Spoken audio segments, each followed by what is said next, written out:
সমস্ত স্তরের মানুষজনের কাছে আমরা আবেদন রাখছি। মায়েরা আপনারা সামনে চলে আসো, মায়েরা যারা এসে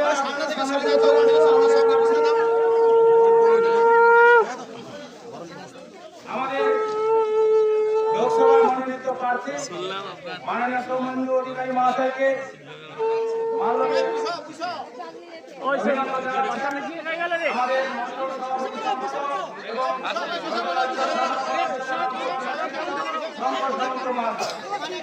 বসে বলো সবাই।